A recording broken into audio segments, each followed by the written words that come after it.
அல்லாஹ் சுப்ஹானஹு வ தஆலா சொல்லுகின்றான், யார் இந்த மஜ்லிஸிலே இந்த விக்ரில் இருக்கிறார்களோ, மிக முக்கியமான ஒரு சிறப்பு, இந்த உலமாக்கள் சொல்லுகிறார்களோ, யார் இந்த திக்ரிலே இருக்கிறார்களோ, இந்த மஜ்லிஸிலே அல்லாஹ்வை நினைவு கூறுகிறார்களோ, அல்லாஹ் அவர்களுக்காக நல்ல மரணத்தை கொடுப்பார். உதாரணத்திற்கு இந்த பயானை கேட்டுக்கிட்டு கொண்டே அல்லாஹ் பாதுகாக்க வேண்டும், யாருக்கோ ஒரு மரணம் வந்து விட்டது. அப்ப நாளை மறுமை நாளில் அல்லாஹ்வுடைய தூதர் ஸல்லல்லாஹு அலைஹி வஸல்லம் சொல்லுகிறார்கள், எந்த நேரத்தில் என்ன காரியம் செய்த அந்த மனிதன் இந்த உலகத்தில் மரணம் வந்ததோ அதே காரியத்தில் அதே பேச்சு அதே சொல்லுடன் தான் நாளை மறுமை நாளில் அந்த மனிதன் எழும்புவான். சுப்ஹானல்லாஹ். அப்ப அல்லாஹ்வை நினைவு கூறுவதனால் நமக்கு நல்ல மரணமும் வரும். நாளை மறுமை நாளில் அல்லாஹ்வை நினைவு கூர்ந்துதான் நாம் மறுமையில் எழுப்பப்படுவோம் என்று நாம் கவனத்தில் கொள்ள வேண்டும். அருமை சகோதரர்களே, பெரியோர்களே, அல்லாஹ் சுப்ஹானஹு வ தஆலா நமக்கு அதிகமாக இந்த வாய்ப்பை கொடுத்திருக்கிறான் என்றால் அந்த வாய்ப்பில் ஒரு சிறிது நேரம் அல்லாஹ்வுடைய திக்ரை எப்போதும் நம்மளுடைய மஜ்லிஸில் இருக்க வேண்டும். அல்லாஹ்வுடைய தூதர் மீது எப்போதும் ஸலவாத் ஓத வேண்டும். அல்லாஹ் சுப்ஹானஹு வ தஆலாவுடைய திக்ர் இருந்தால் நமக்கு இந்த மாதிரி மிகப்பெரிய சிறப்புகள் இருக்கிறது.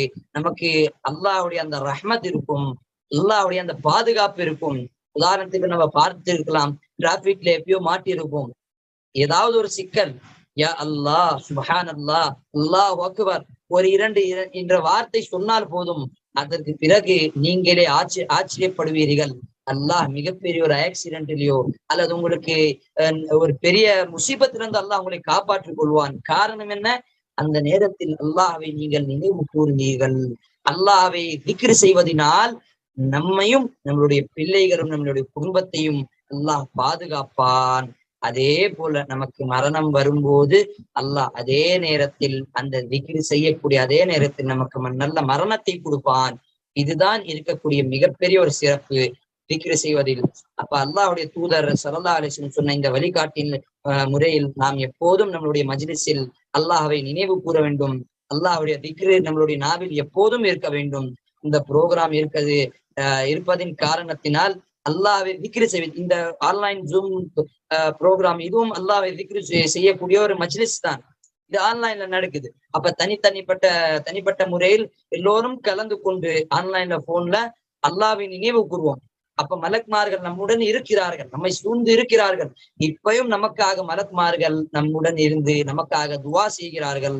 அல்லாஹ் சுப்ஹானஹு வ தஆலா மலக்மார்களுக்கான ஒரு ஸ்பெஷாலிட்டி என்ன என்று சொன்னால், மலக்மார்கள் செய்த எந்த துவாவும் ரத்து செய்யப்படாது.